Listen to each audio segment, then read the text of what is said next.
people don't realize how much money they can save per year by converting to a gas dryer instead of an electric one. As you can see here, my electric usage spikes every time my dryer comes on for the hour and a half that we're running the dryer. And in converting to a gas dryer, that's going to save a ton of money over the span of a year. It's been proven that gas dryers use 50 to 75% less energy than an electric dryer, so I'm super stoked to make this change. In this video, I'm also going to show you how to properly use HomeFlex and get a leak-free seal every single time. It makes running gas lines so easy, and I haven't seen other creators show this in detail, so I'm going to do that in this video. So with that, let's jump right into it. All right, so this is my laundry room that we're slowly remodeling. It's become a bit more of a project than I initially thought. So we put in a new door, window, the shiplap ceiling is turning out really nice.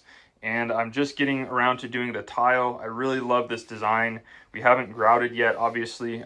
We're gonna do that last section tomorrow morning. But before we do that, I thought we might install our gas line here. So traditionally with an electric heater, or an electric dryer, you're gonna have a 220 volt plug like this one. So we're basically going to just abandon that, and we're just gonna be using these two plugs here. So one for our washer and one for our dryer. That's gonna stack right here. Now we'll show you the dryer in just a second, but basically it's gonna be the washer on the bottom, dryer here, and the gas line is gonna come out on the bottom right. So we're gonna go straight down with our gas line. So this is the main item that we're gonna need, and it's a termination kit. And basically this is just going to attach to the floor in that right corner right there. And then as you can see, this is where the HomeFlex will seal to this fitting here. So basically what we're gonna do is attach this, but first we're gonna drill our hole. And the hole is just gonna be big enough for our 1/2-inch HomeFlex to go through that. So it's not a very big hole at all. It's going to come up through this. Then we're going to put our copper ring on, or brass ring, on the edge of the HomeFlex. And then we're going to simply tighten this down. And this ring keeps it from getting pushed further. And this squishes onto the edge of the HomeFlex, making a nice seal. So we don't have to do very much underneath. So we basically just drill a hole, mount our flange, feed the HomeFlex up into that hole, and of course we want to leave that pink cover on so no debris gets inside of it. And then we can pull it up, do our modifications to the end of it that we'll show you to create a leak-free seal, and then make our permanent attachment point. And basically we're just going from there to under our stairs here. I'll show you my existing appliances as well that are already using HomeFlex for the past year and a half. Zero leaks, and I absolutely love this stuff. It's so much easier than running black pipe, not to mention how expensive it is, and this just saves a lot of time and money. Okay, so down here in the basement you can see that we're running our HomeFlex here to our gas furnace. Really nice connections, and just having the flexibility to be able to maneuver this however you want is really nice. And then we have a 3/4 inch coming off of this main one that goes to our tankless water heater. Now coming up the stairs, I purposely put this one in. That other yellow line goes out to my garage. And we have a 3/4 inch plug right here that I purposely left so that I could eventually run this to my gas dryer. So we literally only have to run from here over to that corner there. So it's gonna be about 15 feet of 1/2-inch line. So I'm gonna need a 3/4 to 1/2-inch reducer, and then we'll have a fitting here that attaches to our HomeFlex. But we're gonna start by drilling our hole there and getting the 1/2-inch line stubbed up through that hole, and then that side will be permanently done. Okay, so we've got 1 1/8 inch. That's gonna be plenty big for that 1/2-inch line to come up through there. So we're gonna go ahead and start by drilling a hole right here, and just being careful that once we get through this top layer that we're not gonna hit those lines there. All right, so this is what we ended up using. I just had to run to my trailer to grab it. So this is a Milwaukee quick 3/8 adapter, or extension rather, and it makes for really easy work of it. Just pop the 3/8 in, and this is part of an awesome hole saw kit that I highly recommend. So I'll make sure and leave this and all of the products in the video description. So we have our hole finished. What we're gonna do is start feeding the end that's covered up here. We're gonna start feeding this in, and then pulling it through on the bottom and feeding it over to where that other connection is right here. And then we'll make our permanent connection here with our termination kit. I'm gonna try and leave some of this bend so that as soon as I get through this hole, gonna start bending it to where it'll go. Yeah. Okay, so I think I've gotten where I've hit something.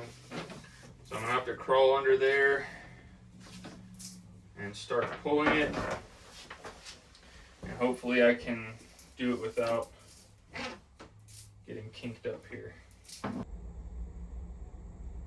Approximately 10 hours later.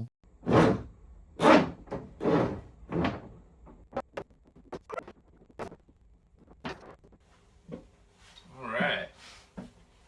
That was fun. I am absolutely filthy. But we got her. Got plenty of line left. So let me show you what we got down here. So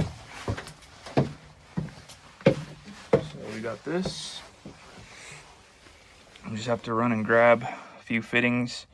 So 3/4 to 1/2 inch reducer, maybe elbow it over, and then do our fitting right there. Okay, so before we cut this to the exact length that we need, I just want to show you how this works. So this is the piece that we just cut off, and this is how we want the end of our pipe to look before we make our connection. So this is what it's going to look like. We're going to have our union, that piece right there. Then we're going to put this clamp or a ring on the first groove there, and then we'll simply tighten this to the base plate, and that is the finished connection. It's that easy. Now, what people don't tell you to do on other videos, and I've done another video on home flex, but you can see how this kind of pushes out. So you can cut this at any length with a pipe cutter, like this one here, just the same type of cutter that you would use for copper piping. And it's going to leave somewhat of a jagged edge. Now here's the trick. You can take a file like this one, and let me show you before and after how this works. Okay, so you can see the end of that pipe is kind of jagged there. Let me see if I can zoom in a little bit here for you. That's what it looks like. Now watch when I take this file and I start pushing that edge down.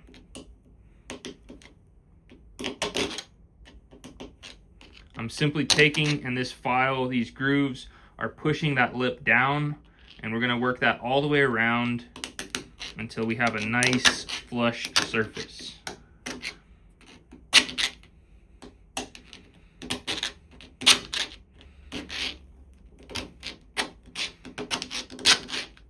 Apologize for the poor cameramanship here. Okay, so knock anything out there. And now look at this. This is completely flat. If you look at it from here, we might actually knock that little bit down right there. Super easy. And look how flat this is now. That's what's going to mate to that carbide gasket on our fitting. And that right there, friends, is going to make it way better of a seal that's never going to start leaking. Whereas if you have that jagged edge and it goes into that carbon gasket, that could potentially leak, and I've heard of other people having issues. I haven't had a single issue, and this is the way to do it. All right, so we got our pipe cutter. We're gonna pull this up some, and we're gonna make our cut right about here. All right, there we go. So we've got our initial cut. Now what we're gonna do is count 2 of these little barbs back. We're just gonna take our razor and cut that piece off. Make a little slit on the side, and that'll peel off.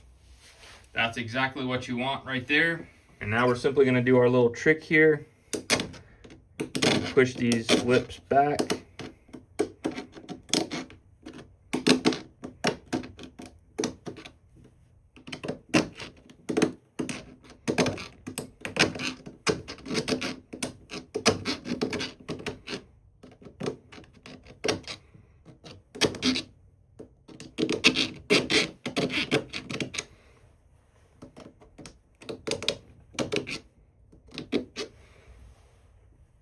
right, we can see how smooth that is right there.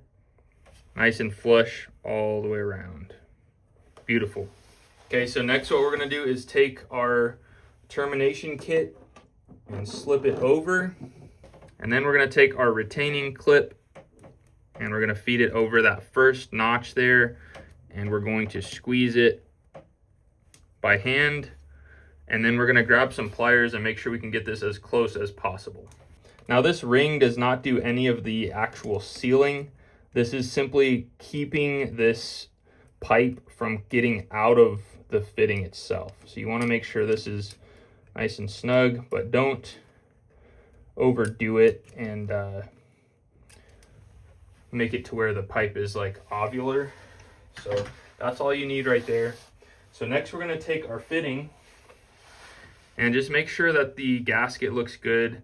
Make sure that these look good before you purchase them, because a lot of people will take these apart, take a piece out of it, or open the bag. Make sure you get a bag that's sealed from the factory, and then you can guarantee that this is not all mangled up. So now what we're gonna do is feed this up until it grabs on that ring, and now we're gonna thread this in. Now just get it snug, and we're gonna feed this down to the floor. We'll attach it to our subfloor, and then once this is attached to the floor permanently, then we'll tighten that, and that will be the finished product. Just like that.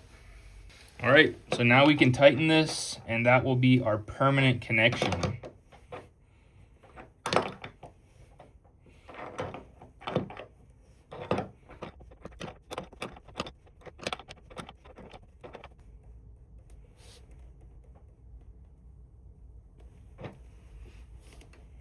So we're just gonna hand tighten this, and that is the final and finished product. Of course, we're gonna do a leak test once we have gas to this. Now, one thing I wanna mention is when you pick up this from Home Depot or Lowe's, you'll notice that both ends have these fittings. Now, a lot of people are confused by this, and I didn't know this for a long time. This end is the same on both sides, and this end is a 3/8 inside thread. So this will thread into your dryer, and this part is a 1/2 inch outside thread. So both are combined in one fitting, which makes it super versatile. But in this case, we would have that end going to our valve, and the threaded part inside here would go over our 3/8 port on our gas dryer. All right, so down here for our other fitting, this is what we got from the store. So we have a female, that's the end that's going to accept our home flex, and then a 1/2 inch male thread pipe there, and then we've got our fitting there. So we got a 3/4 to 1/2 reducer, a street elbow. So we're gonna come straight out, do our elbow. We have our gas turned off, so we're gonna go ahead and take that off. We've got pipe dope. The Blue Monster is the best stuff that I've found. A lot of the pros use this stuff, and they sell it at like your big box stores. So we'll get that set up.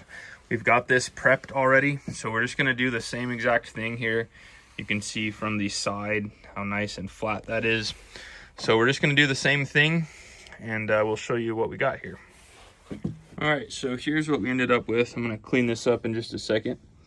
So we've got our reducer there, and then the street elbow that goes right in. And then we will go ahead and do this fitting here. So we'll go ahead and get this end on our home flex, put our clamp on, and then attach it.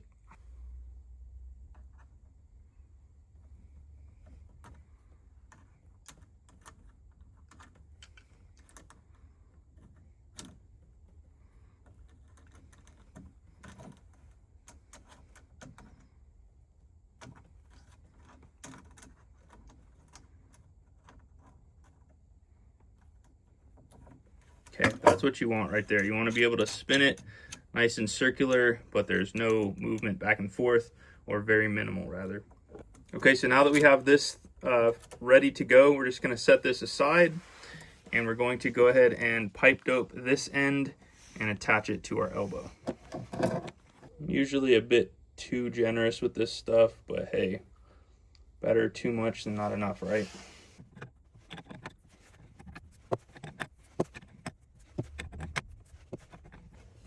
Okay, that's just about it right there. Okay, so that's good and snug. And then we are ready to put this guy on.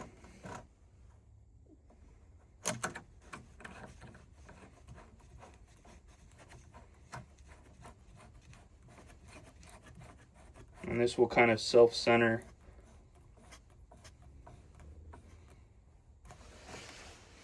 And then what we're gonna do is hold this one while we tighten that one. Well guys, we got our tile finished and grouted, and it is Ralph approved. Our gas line is completely done with our ball valve. We've bled all the air out, and this job is complete. We're now ready to set our new washer and dryer today, get that hooked up, and we'll be good to go. Well guys, it's that easy to convert to a gas dryer. I hope you learned a thing or two about the HomeFlex. If you want to see another video that has some detailed information about that HomeFlex, check out this video right here. And until next time, you guys be safe. Later.